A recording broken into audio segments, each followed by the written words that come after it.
হাসিনা যা করছে তা জঘন্য কাজ করছে, অন্যায় কাজ করছে। তো ওই জায়গা থেকে আমার মনে হয় আওয়ামী লীগের রাজনীতি একবার ফিনিশ হয়ে গেছে গা, যেটা আপনি এই 2 বছরও দেখছেন যে তাদের উল্লেখযোগ্য কোনো ভূমিকা দেখা যায় না কোনো জায়গায়। আসলে 32-এর ভবিষ্যৎ কি, 32-টাকে একটু জিয়ে রাখা হয়েছে। আপনারা জানেন যে আমরা এখানে যা আছে হালকা ভাঙছি, এখানে ভাঙ্গা টুকটাক ভাবে রাখছি কেন, এটা যদি পুরো ফিনিশ করে দেওয়া হয় এটা নিয়ে ওই আগ্রহটা থাকবে না। এই যে হাইপটা প্রতি বছর বছর এই যে আপনারা নিউজ করবেন, আমরা আসবো বিভিন্ন সময়, এই যে মানে ওদের ফেস্টিভ্যালের যে চরিত্রগুলো যে ফুটে তুলবে, এখানে কিছু কথা বলবো, এই জিনিসটা যদি 32 টাকা মাটির সাথে মিশিয়ে দেওয়া হয় তাহলে এই জিনিসটা থাকবে না।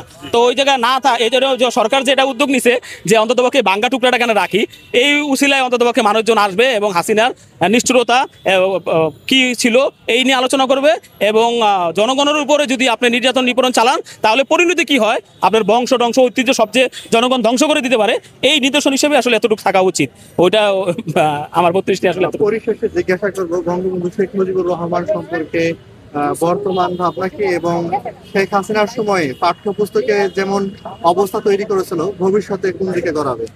আসলে ভবিষ্যতে গড়াবে কি, আপনি মনে করেন আমি এখন সবচেয়ে বড় বিপ্লবী, আমি বিপ্লবী হইলাম, রাষ্ট্র আমাকে সর্বোচ্চ সম্মান দিল, বীর শ্রেষ্ঠ মানে বীর বিক্রম বানাইলো, বীর উত্তম বানাইলো, সবকিছু বানানোর পরে আমি কালকেই আজকে আমাকে রাষ্ট্র পুরস্কৃত করলো, কালকে আমি দর্শন করলাম, আমার ওই পুরস্কারগুলো কি হবে? জনগণ কি আমাকে পিটানোর সময় ওই পুরস্কার দেখবে যে ও রাষ্ট্রীয় বীর?